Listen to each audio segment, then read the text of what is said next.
Hadirin wal hadirat rahimakumullah, bulan Ramadan sering disebut sebagai Syahrul Quran atau bulan Al-Quran. Sebutan Ramadan sebagai Syahrul Quran itu paling tidak memiliki dua pengertian. Pengertian yang pertama berkaitan dengan sejarah diturunkannya Al-Quran. Kalau kita membaca kitab-kitab tafsir, sejarah turunnya Al-Quran itu secara proses atau secara periodisasi bisa dibagi ke dalam dua periode atau dua proses. Yang pertama adalah turunnya Al-Quran dari Sidratil Muntaha ila Sama'id Dunya. Turunnya Al-Quran dari Sidrat Al-Muntaha ke langit dunia atau sering disebut dengan Baitul Izzah. Proses turunnya Al-Quran yang pertama ini berlangsung secara sekaligus, lengkap 30 juz seperti yang kita punya sekarang ini.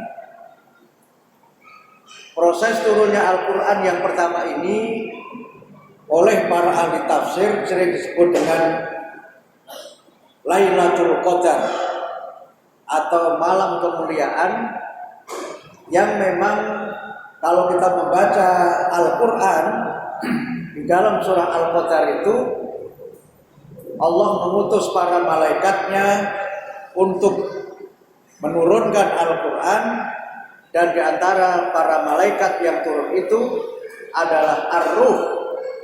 Ruh itu adalah nama lain atau sebutan dari malaikat Jibril. Itulah proses turunnya Al-Quran yang pertama, dan itu juga terjadi pada bulan Ramadan. Nah, proses turunnya Al-Quran yang kedua adalah minas sama'id dunya ila Muhammadin sallallahu alaihi wasallam, yaitu turunnya Al-Quran dari langit dunia kepada Nabi Muhammad sallallahu alaihi wasallam, yang wahyu atau ayat yang pertama kali diturunkan menurut para ahli juga terjadi pada bulan Ramadan, yaitu pada tanggal 17 bulan Ramadan. Peristiwa ini juga sering disebut dengan peristiwa Nuzulul Quran, sebagaimana yang disebutkan di dalam firman Allah surat Al-Baqarah ayat 185. Allah berfirman, Syahrul Ramadan alladzi unzila fihil Quran hudal linnas wa bayyinatin minal huda wal furqan. Bulan Ramadan itu adalah bulan yang di dalamnya Allah menurunkan permulaan Al-Quran. Al-Quran itu merupakan petunjuk bagi umat manusia, dan Al-Quran itu berisi penjelasan atas petunjuk Allah itu, dan Al-Quran itu merupakan pembeda antara yang hak dengan yang batil. Itulah pengertian yang pertama dari Ramadan sebagai Syahrul Quran. Pengertian yang kedua, Ramadan sebagai Syahrul Quran itu adalah Ramadan yang di dalamnya kita diperintahkan dan diberikan tuntunan oleh Rasulullah untuk memperbanyak membaca Al-Quran. Kalau kita membaca hadis Rasulullah, selama bulan Ramadan itu Rasulullah Muhammad selalu tadarus dengan Jibril. Pada setiap malam beliau bertadarus untuk mengulang-ulang wahyu Al-Quran yang telah diturunkan oleh Allah dan telah diterima oleh Rasulullah. Proses turunnya Al-Quran yang kedua ini berlangsung selama sekitar 23 tahun. Dan setiap kali Rasulullah menerima wahyu dari malaikat Jibril, beliau langsung menyampaikan wahyu tersebut kepada para sahabat. Dan kemudian para sahabat yang mendengar dari Rasulullah itu melakukan dua aktivitas atau dua hal.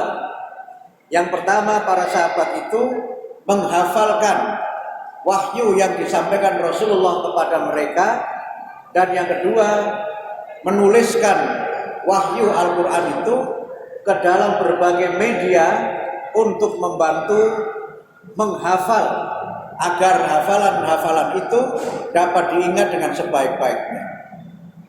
Sehingga pada saat Al-Quran itu diturunkan, ketika proses pewahyuan itu terjadi, pada masa itulah kita mengenal di dalam berbagai studi tentang pendidikan Islam terdapat apa yang disebut dengan halaqah ilmiah atau lingkaran-lingkaran ilmu, di mana para sahabat itu melakukan tadarus Al-Quran, melakukan proses di mana mereka membacakan Al-Quran kepada para sahabat yang tidak mendengar dari Rasulullah, atau kemudian proses murojaah di mana mereka tidak sekedar mengulang-ulang tetapi juga menyempurnakan dan mungkin mengoreksi jika ada hafalan atau bacaan yang keliru.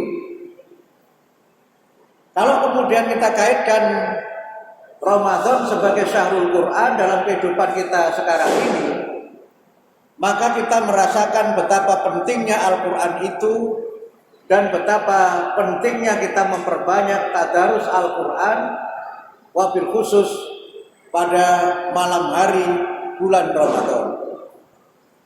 Di dalam Al-Quran surah Al-Muzammil, surah yang ke-73, Allah memberikan kepada kita tuntunan untuk bangun di tengah malam dan kemudian kita melaksanakan dua ibadah. Yang pertama, kita melaksanakan sholat malam atau qiyamul lail, dan yang kedua kita membaca Al-Quran. Di dalam surah Al-Muzammil itu Allah berfirman, ya ayyuhal muzammil qumil laila illa qalila nisfahu awinkus alaihi.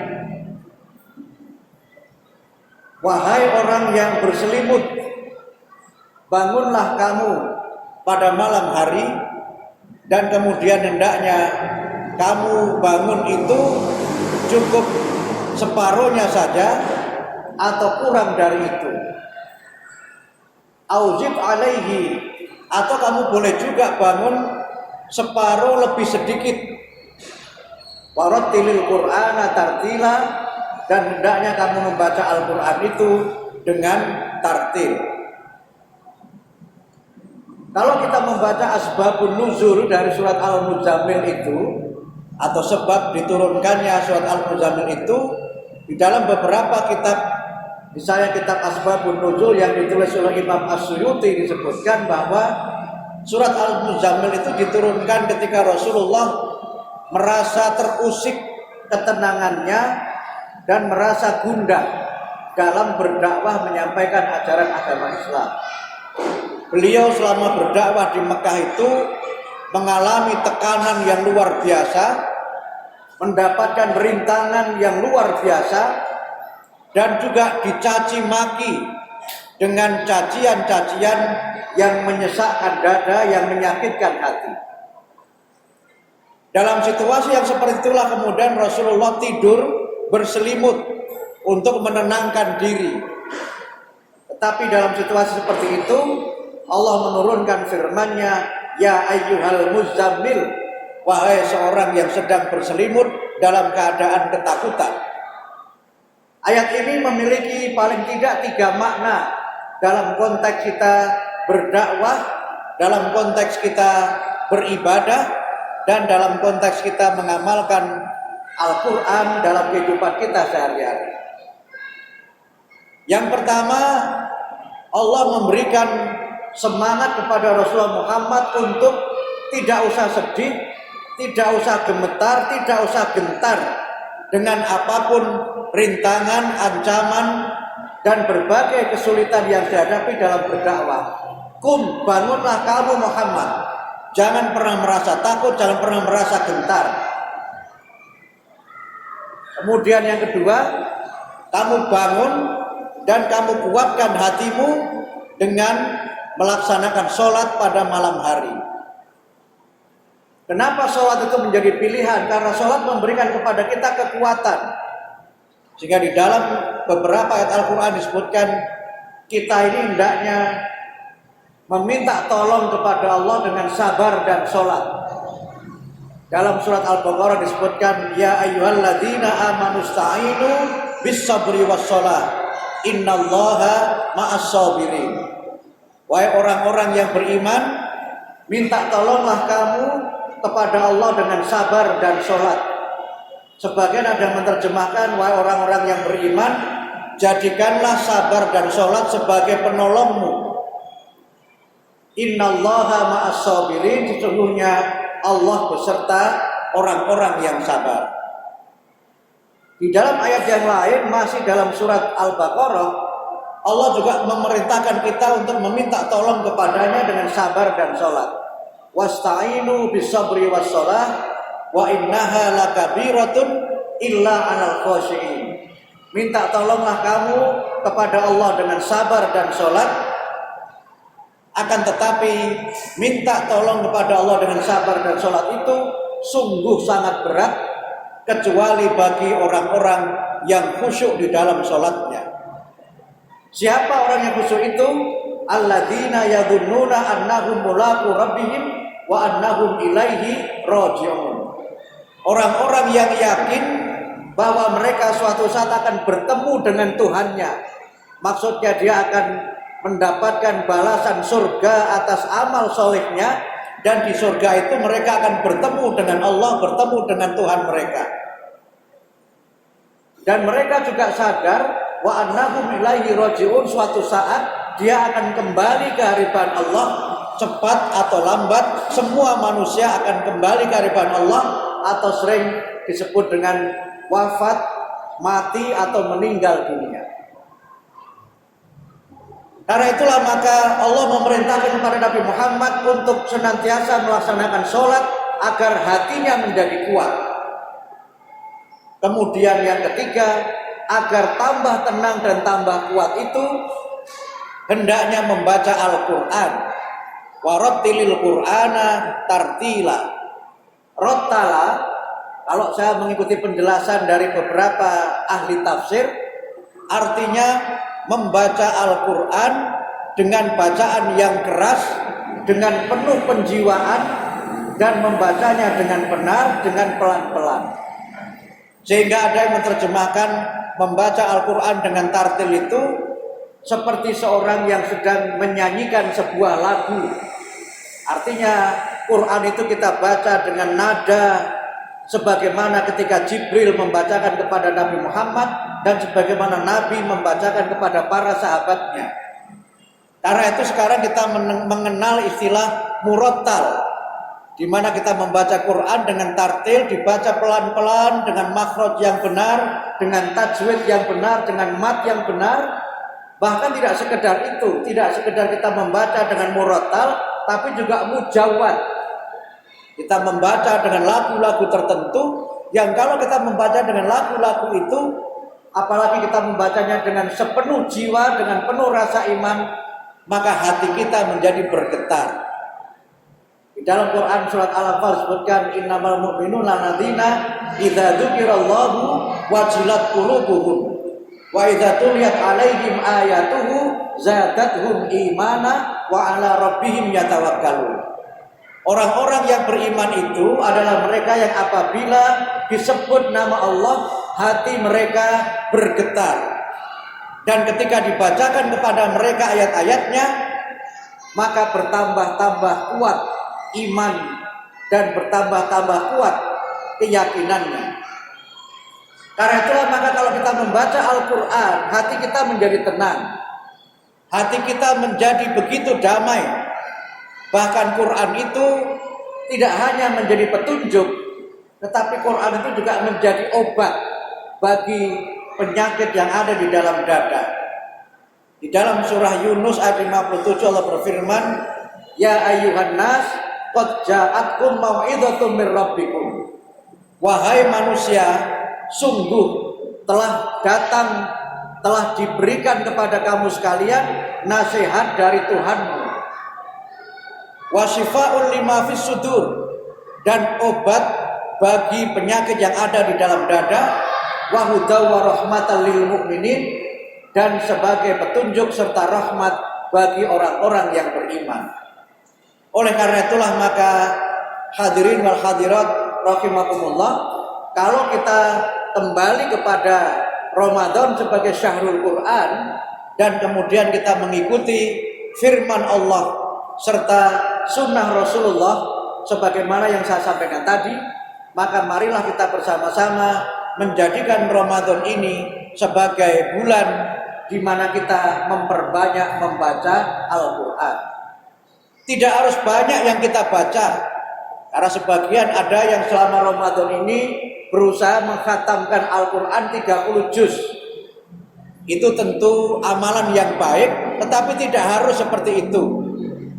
Semampunya kita baca, tetapi yang penting membacanya itu adalah membaca yang benar, membaca yang pelan, kita resapi dan kemudian kita hayati dan kita pahami serta kita amalkan dalam kehidupan kita sehari-hari. Itulah makna dari Ramadan sebagai syahrul Quran. Kalau kita bisa merutinkan itu, insya Allah hati kita menjadi tenang, insya Allah dada kita menjadi lapang, dan insya Allah Ramadan ini menjadi Ramadan yang berkah, Ramadan yang di dalamnya Allah mengabulkan doa-doa yang kita panjatkan, dan Allah memberikan kemudahan, memberikan jalan keluar atas berbagai macam kesulitan yang kita hadapi dalam kehidupan kita sehari-hari. Semoga bermanfaat. Mohon maaf jika ada kekurangan, kekhilafan dan tutur kata yang tidak berkenan. Nasrun minallah wa fathun qarib wa basyiril mu'minin. Wassalamualaikum warahmatullahi wabarakatuh.